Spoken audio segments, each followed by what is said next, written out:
Welcome to Good Morning Hospitality, your one-stop shop for the latest news, noteworthy trends, and thought-provoking discussions across the industry.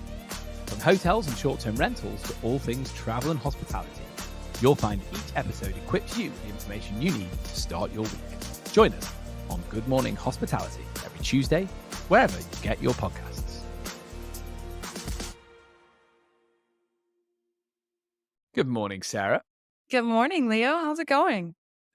It's great. Yeah, it's very nice to see you. How have you been? How's your week been?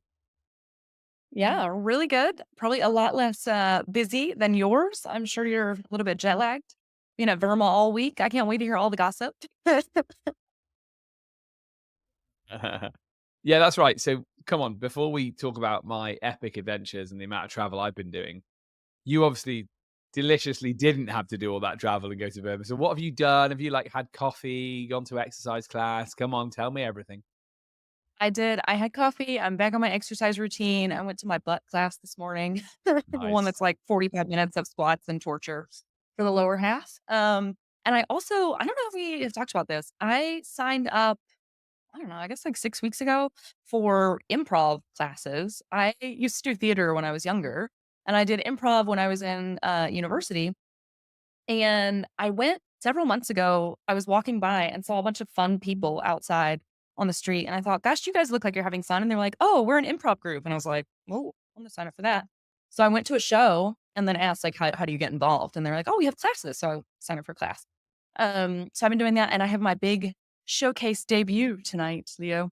So, That's so cool. I yeah, love that. I I'm going to genuinely get to love stage. that. That's brilliant. I imagine you're fantastic at that. So when we say showcase, so does that mean there's an audience who have sort of paid to be here and be entertained by you? There's an audience. Yeah, yeah. So I've invited my friends, because I figure I'd rather know people in the audience, I guess, than have it be full of strangers. It's not a huge theater. There might be 50 people that can fit in there in the audience, but still, it'll be fun, and it's in English, so that is helpful. Even though my Spanish is fluent, I think humorous, improv-y things are always easier in one's mother tongue.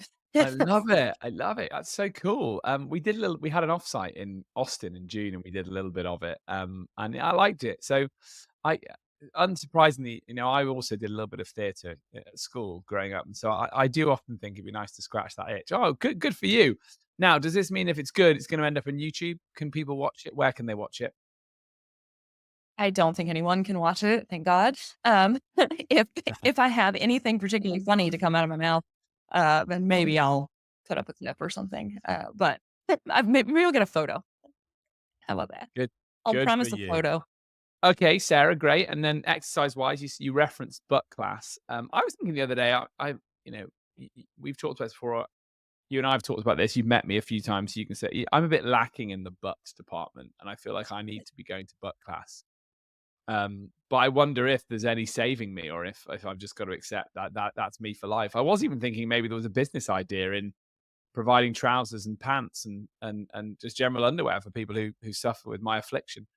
But that's one to think about. Maybe off podcast. Who knows? Maybe that's not right for the audience. But Sarah, anyway, 45 minutes of butt class. I mean, you're back in the good routines. Well done. The good habits. What's inspired all this? So I think for me, it started to get cold in Barcelona. I mean, I say cold, like 16 degrees, which for me is cold. Um, and so I've got my jumpers out, and I feel like that is the perfect time to be in a routine. It gets dark early. We're about to turn our clocks back. It's just a nasty time of year where there's nothing better to do than get in shape and go to the gym. And Love music, it. of course. Yeah. That is my what's my inspiration. Cold weather and no need to be out on a terrace having a glass of wine because it's too cold. Makes me think, Sarah, that you would do really well living in London. You'd be exercising 12 months of the year if you lived in London, because that's all we have. Nasty weather. You say that, but the mental strain. No, that's my theory. Why I think generally people who are in the northernest parts of the hemisphere, or the coldest place, or the southernest parts, I guess, that are the coldest, tend to be more productive because there's nothing better to do except sit inside and get some work done. You True. know. It's true. like We it's like Spain, Italy, Greece. Well, nice weather. Let's be out on a terrace having a glass of wine. Yeah, you're right. So our lives are so miserable. Thanks, Sarah. Thanks for that. We're just You're wel miserable, you're welcome. productive That's people, aren't we? it's a theory, just a Yeah. theory. Any property managers in the northern part of Europe versus the southern part? Tell us more. Tell us more about these theories from Sarah. So I was quite well behaved here. I flew to Phoenix at the weekend and had an amazing time at VRMA. And we were getting up every morning, jogging around Phoenix. One morning we got up and we hiked up a mountain. And that was the Sunday I arrived. So I hiked up a mountain for sunrise, then went and messed around in the desert on like an off-road Jeep type thing, and then finished the day swimming in a lake in the desert. And so I had this like Well, hold on. amazing day. Oh, gone. I'm still on the off Jeep, Leo. I need to know more about this. Did you wear one of those bandanas, like a and then the glasses, and then you look like one of those criminals? I need Absolutely. photos. Yeah, I went full in. I went full out on this thing, right? I had the bandana, I was ragging it around the desert. I mean, look, I live in central London. Like I have a tiny little car that and I stop at stoplights every like 10 minutes. This is the most wild thing I've ever done. And the guys were like that sort of showing me how to use the Jeep beforehand and I was like, I've never even driven a car that's bigger than like a tiny little city car. I mean, it was epic. Um, and so yeah, it was good. It was good. We were fighting the jet lag, and then at the end of the day, we were like, right, come on, let's go and swim in a lake because there's these brilliant lakes as well. So we drove out some of the lakes. Amazing desert day. And then of course I made the mistake of phoning my partner, and to tell her what a great day I'd had while she was trying to wrangle two kids and do bath time and bedtime and say, look, I thought it was a work trip. And I was like, good point. It was a work trip. And then I had to pretend I'd been networking when really I hadn't. So that was the own goal for me anyway. But then we got into VRMA proper and we were still up jogging every morning. So I'm feeling like we are being quite well behaved. And you know what? It was a great VRMA. I think it's fair to say that there was a few less people there than the year before. Interesting because we know that there's maybe a market correction going on at the moment and some folks are going through some more difficult times, so perhaps that's why. But the folks that were there were very buoyant and very interested to talk about growth and the industry. And I feel that this year, more than any other year, the conversation around market channel diversification was more advanced than ever. So it wasn't just Mm. like, oh, I use Airbnb and I use Booking.com, I use Verbo, and I'm trying to get direct bookings because all that really means is you've got a website and you're still paying Google if all you're doing is doing SEO. I felt like the conversation had slightly evolved from being, well, I'm actually trying to find who my ideal guest persona is and then work out if my property is right for them and, build a style of property for that persona. So people were talking about like, using corporate OTAs, making deals with local businesses, midterm rentals, film studio rentals, film shoots. It was very, very cool because people were, I think, seeing their properties as being the asset, seeing them as what they had and how they had to showcase them and how could they showcase them. And I thought, wow, that's a real sort of like point where the industry's growing up. And Love that. likewise, yeah, yeah. Sorry, go on. I'll let you give your thoughts on that. Well, no, I love that because I think it's something that we often talk about on here, which is how do you set yourself apart? And what is it that's so special about vacation rentals that is different to hotels? And that ultimately is what's going to keep us in our industry afloat and keep us relevant. And so it's really great to hear that people are starting to think about, okay, I have this rental and sure, I could have families or I could have whoever here. It really now has become, okay, what is the USP that I have at my property? What's my unique selling proposition here? And how can I turn that into something cool? Because I think that's the beauty of short-term rentals, that they are all unique in their own ways. And so I think it's really, really great that people are starting to really ideate on that even further. Yeah, exactly. I agree. For me, it was a real cool. There's some really cool conversations around it, and I enjoyed it. And I think that to further that, I was also seeing people wanting to talk about upsells and guest revenue and how they not just from a commercial perspective, but also curating the in-stay guest experience. So adding excursions, activities, amenities. So there was this like, how do we level up? How do we raise our game? Again, like you say, to be powerful powerful in competition with hotels, but also to get more value out of a booking. So people are really firmly fixed on this idea that like when you get the guest in, that's the first bit. If you can sell something to them during, even better because you might be able to double, triple, quadruple your commission that you thought was possible from a booking if you're suddenly able to monetize in stay. Had a really interesting conversation with someone about how it was it was with someone who has one of these upsell platforms about how one of the highest selling items for them is additional nights. So you get your booking on the OTA, and then people realize when they're in stay, they can add additional nights within the app, and they do it, which I thought was very, very cool. So it's kind of a way of getting more involved with that customer journey. And again, just again, the OTAs wouldn't like it, but it's a way of crystallizing that the guest is your guest. They're in your property. Make the most of Yeah. it like that. Try and monetize and build that experience. Also, what a great way to fill, like, days that were not previously reserved, to fill those kind of orphan days between reservations. Hey, by the way, like, if you're having a good time, extend your stay. And I think that is one of the beautiful things about, we've talked about this often. I'm not a huge fan of this, like, go work in an exotic location because I don't think anybody enjoys that. Maybe some people do, but I just get more miserable that I'm stuck working in a beautiful location. Uh, but there are people who, maybe you go on holiday and because you have the option to extend your trip by 2 more days and you brought your laptop, then, why wouldn't you? Especially if you're offered some kind of incentive, like whether that be a discount or whether that be, I don't know, some kind of extra activity that you can do over those days, or like, hey, why don't you stay another night because there's a concert that might be of interest to you or some kind of cultural event. So you can kind of tie those things in. So I just, yeah, I think it's a really cool idea. If you're in a drive-to market as well, why not? Because, Yeah. say you can flog someone, say, "Oh, it's only $50 just the ad." Say, you give them a really good rate, they just drive back the next day. I would totally do that. Jasmine and I Yeah. are forever, like, wanting to we go somewhere and we don't wanna leave. We start, and once we've unpacked Well, the car and unpacked the kids, you're like, "God, I just wanna stay longer and longer." So that would certainly work for me. It only doesn't work if you book trains or planes, which is often the way in Europe, but a drive-to market, I would imagine the conversion is really high on that. yeah, really neat. I like it. So, yeah, it was a good Any other VRMA. I enjoyed it, Sarah, and also I got some time with our American cousins in the GMH family, so I got to record some stuff with Will, I got to record some stuff with Brandy, and Sarah, you'll be jealous to learn because obviously we missed you there. You'll be jealous to learn we had major contributor to the show, Paul Stevens, on, and we had Paul actually do a live. Yeah. Instead of just being the journalist who we reference, he was there, which was amazing. It was phenomenal fun. Oh, I love Paul. Yay, I can't wait. I can't wait You'll to you'll review that one. I haven't had a chance yeah, to see it yet. So you'll I'm gonna go back and review after today. yeah, you'll see all that. You'll see all that good stuff. Well, look, let's get into it. I've had a great week, and it's inspired me to sort of crack on and keep building what we're building for the industry that's growing.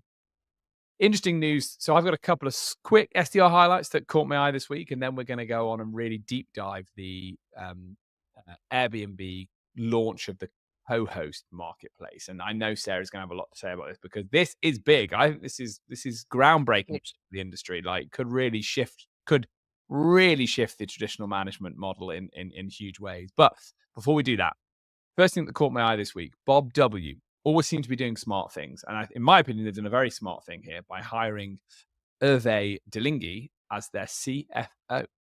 So mm, Hervé is someone I know from his One Pint Stay days. We crossed over there.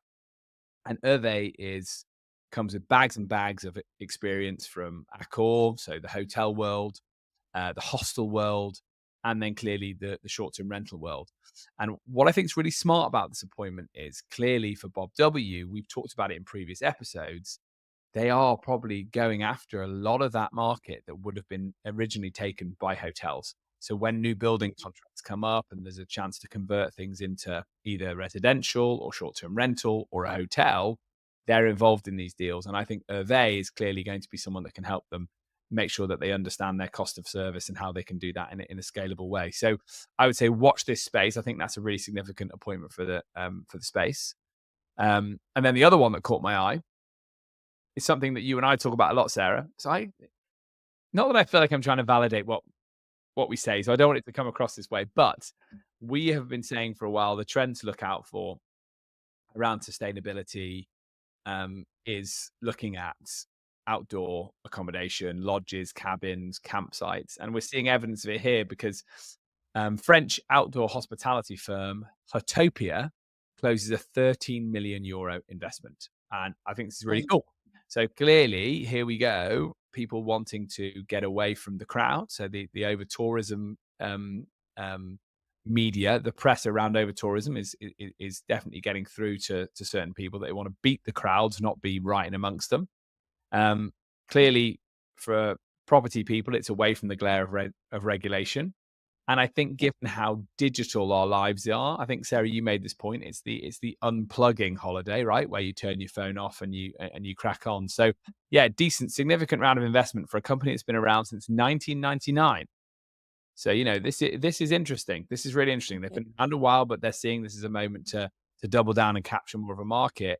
And we'll see where it gets to. But as a family, traveling as a family is something that we're always looking for. When you look on their site, they've got chalets, they've got cabins in the wood as well as campsites. So yeah, I think this is really cool. And if I was um a property manager, someone who bought property, invested in that way, I can imagine lots of people are thinking, well, I want to be buying cabins in the wood. I want to be building. I want to be buying land and building my own things because why wouldn't you right now? It just feels like the time.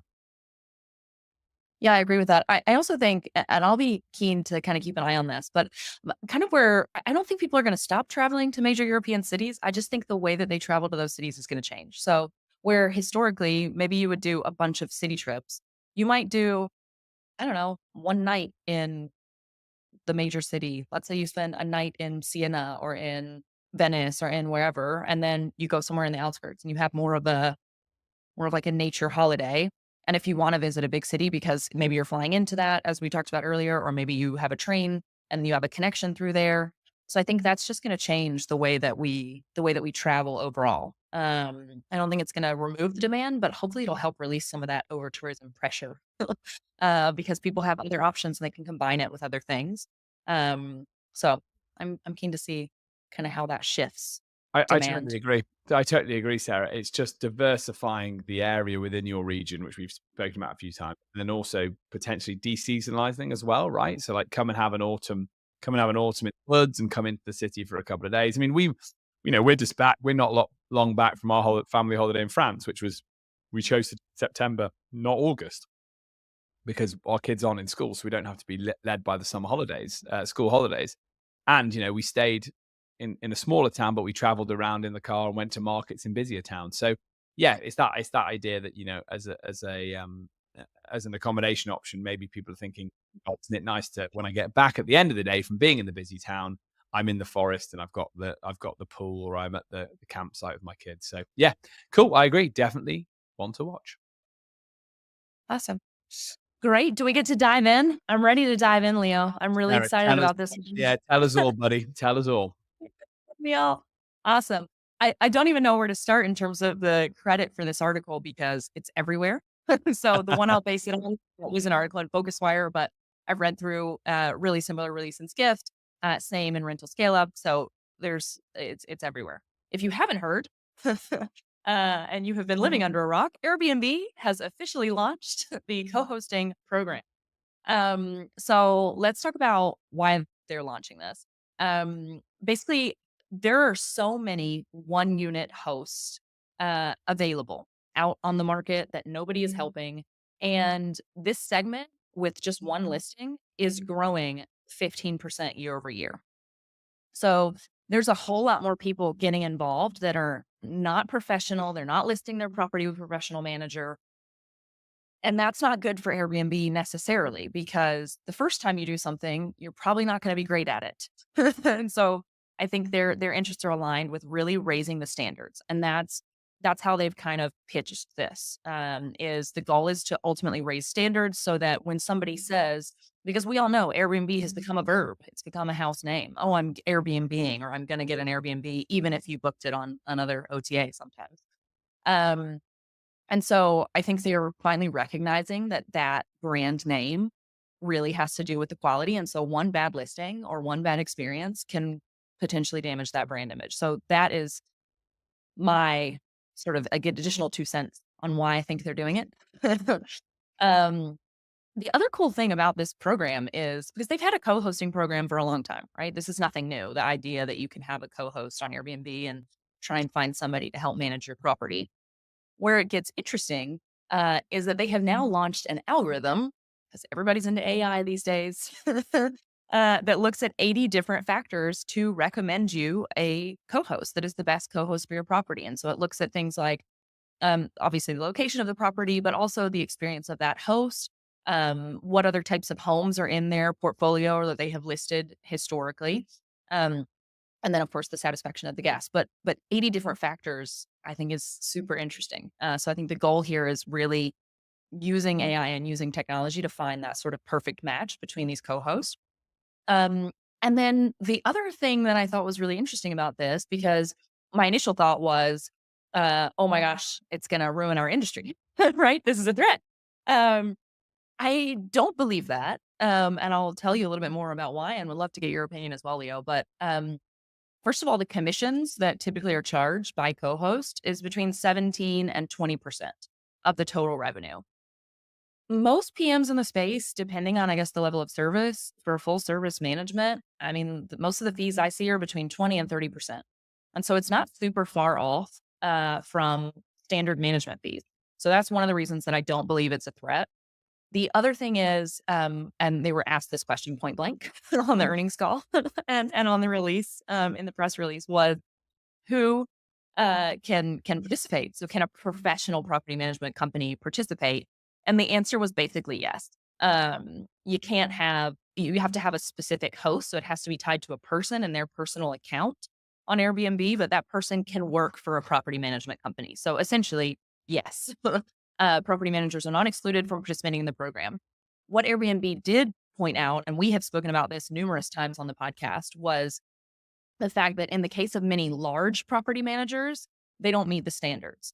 So the average rating for a large property manager, which they didn't define, of course, but let's say that that is above, I don't know, 100 listings, between 100 and 300 listings and more, tends to have an average rating of 4.62 for their properties. And the minimum required for this co-host program is a 4.8.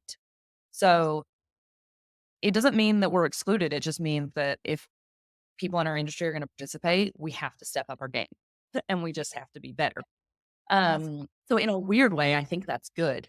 I think it's going to help us maintain that we talk about, especially in Europe, hyper local teams, hyper local approach, really focusing on quality. And ultimately, I think, rising tide lifts all ships. So I think that is going to improve the quality overall of all short term rentals. Um, we can talk about magnitude as well, and kind of like what is out there to be up for grabs. The most of the stats quoted are for the US, but Europe, you're looking at similar percentages there. So Airbnb is launching the marketplace currently with 10,000 co-hosts, and they're doing that in 10 countries. So US, UK, Canada, Mexico, Brazil, no, Australia, Spain, Italy, Germany, and France. Yeah. And then they're going to kind of see how this goes and then plan to add more countries as it becomes more successful. The potential market share is where this, for me, shows a huge opportunity for our industry if we do it properly. So of the 1.7 million short-term rental listings on Airbnb and Vrbo in the US, only about 20% of those, so just over 300,000, are managed by a property manager. Um, the flip side of that is that about 25% of hosts have some sort of partial management. And so I think the opportunity in this is twofold. One, there are some properties and some locations where we can swoop in, have a 20% fee, which is more in line with kind of what the industry is used to in some locations, do a full service management, become a co host, and that is sort of apples to apples. The other opportunity that I see is in that huge portion of the market. So that's 75% that doesn't have anybody helping with their property. So these are single unit hosts that just think, I'm going to try and do it on my own. And most of that comes down to fees. So they don't want the hassle of having to look for a management company, or they don't want the higher fees. And so I think that leaves open a different sort of model that I've been seeing this pop up in Europe as well over the last couple of years in particular, which is more of like a concierge sort of model where it's not full service property management, there's different services and each service has a certain percentage and you can kind of pick and choose and it's more a la carte of exactly what you need. So maybe you only need help with, listing the property on the platform and doing pricing and things like that, but you have a smart lock, so you don't need help with the check-in and somebody in the area that can do the cleaning, and so you can handle that yourself, right? So I think those are the two big opportunities. I feel like I've been talking on a long, long monologue. So Y- I'll let You know, you blindly. I actually could keep listening to you talking about it. I think what you're saying is really interesting. So never feel like you're monologuing, Sarah. Come on, this is me. It's me you're talking to. I love to hear you talk. Because it's so significant. And I agree with everything you're saying. I like what Simon said. So obviously, Simon Lehman, friend of the show, sometimes contributor, helped with our review of the industry a couple of weeks ago. He says, quoted in the Focus Wire article, saying, "This is not simply a new service; it's a shift in power dynamics." While this model offers convenience and cost saving for property owners, it represents a serious challenge to the traditional property manager. And then he goes on to say, with Airbnb providing a marketplace to match these co-hosts directly with property owners, the traditional management model is being undercut in ways that may soon become impossible to ignore. And he's right. This Airbnb have the scale to Mhm. genuinely be impactful when it comes to comes to being where hosts might go to to see what the gold standard is for who is the best co-host for them. So it really democratizes the management model. We talk about anyway. We talked about the fact the barrier to entry in this industry is super low. It's zero to become a host, and it's kind of becoming even lower to become a co-host slash property manager. Like you don't need to have as much of your stuff in place. And why I think Airbnb has chosen to do this is because if they can democratize co-hosting to the point where people can just do, like you said, one of the services for their host to take away the hassle, or more than one and do the whole management for them. I think Airbnb's bet is that they can keep them just using the Airbnb platform and Yeah. not using the different OTAs. That's an interesting one and one that I'm really curious about because I know a lot of times, so for example, when Airbnb years ago launched their Airbnb Plus program, one of the requirements of being part of the Airbnb Plus program is that you cannot list on another OTA. And so I think what you're saying is super interesting and I can absolutely see them going that direction. It didn't even occur to me. I haven't read the T's and C's of being a co-host, but I would not be surprised if in order to participate in this program, you cannot list your property on any other OTAs. I think that would present a challenge for some of the property managers, of course, unless the rule is just for that co-host, in which case it's a bit of a gray area. Well, I think But I would even if it's not mandated, I think it's just you maybe take away people's desire to look elsewhere and have that jumping off period. So it could have ramifications for the wider industry as well, because when someone gets to the point where they're engaging a property manager, the property manager takes their listing detail, puts it on a PMS, and puts it all over the internet, and they get welcomed in the monetized short-term rental arena. That's where things like best upsell products come into play, and AI chatbots and guest comms and things like that. And I don't think it will stop that. Don't get me wrong. I'm not going to be overly dramatic about it. I still think most people, when a property manager uses this co-host service to advertise their service, which will undoubtedly happen, whether they suddenly go by their name and not by their property management company name, which will definitely happen. They will find ways to pull them into the other booking channels. But what I'm saying is, I think the people that aren't already property managers working on multiple channels don't have PMSs. The ones that are just hosts on Airbnb but have a bit of time on their hands to co-host and might only want two or three people, or might even want just one person to look after. That democratization undoubtedly is going to shift. It is a shift in power dynamics, and that's where I think Simon's coming from. It's like, and there are, like you said, a ton of people that have never engaged with the industry. They just use Airbnb. I think, again, to repeat, I think Airbnb's bet is let's control that transition to them working with a co-host and try Mhm. and keep it within Airbnb structure, and let's control the co-host and try and keep them within the Airbnb structure. And if they pull it off, wow, it could be huge. So I think it's super interesting, and I guess in many ways a natural evolution for a company that's done incredibly well to dominate the market that it dominates. So I think I think it's hard to ignore. I think it really is hard to ignore, and I would be keen to hear from our listeners who are co-hosts, property managers around Europe. Like, have you had a look at this yet? I spoke to one American friend of mine this morning, last night on WhatsApp, and he's a property manager slash co-host, and he's already on it and has already had a few referrals. Um, Well, but as himself, not as his property management company. So yeah, I'd be keen to know, listeners in Europe, tell us, have you engaged with this? Have you looked at it? Do you have a strategy for it? I think this is something we'd like to revisit. I also wonder, Leo, if this is going to have an impact on Airbnb's sort of brand name and association with the impact of over tourism. Because if you think about it, what this program really does is it makes it so much easier to have a property in a remote location or in a more remote location. It's always been pretty easy. Like, great, I want to buy a property in, obviously, you can't do it now, but I want to buy a property in Barcelona. There's so many property management companies to choose from. You're not going to have an issue finding somebody to manage that property for you. Whereas if I have a property an hour and a half outside the city in a more rural location, that may be really difficult for me to find an actual management company who has the infrastructure set up to go out there and do that. So I think that is one of the other benefits potentially of this program, um, I in like terms that. of expand. I Why? like that. Yeah. Yeah, I like that. I think that's a really good thought. Again, one for us to watch. Yeah, does it help bring rural secluded supply into the ecosystem, and does it, in Airbnb's bet, make it just end up being exclusively Airbnb inventory? That remains to be seen. But yeah, I hope so. I hope it does, because yeah, I think lots of people do associate Airbnb as being the urban phenomenon because it is so much easier to get your property managed. I'd never thought about it from that angle before. I'm looking around as well, just as we're chatting, because I am impatient and don't want to wait until after the show to look it up. I've been looking around. I don't see anything so far in the T's and C's. So please, if anybody knows something to the contrary, please let us know. Uh, but I don't see anything in the T's and C's that makes that co-hosting agreement exclusive. For at least for the property, the main property of the person who is doing the co-hosting.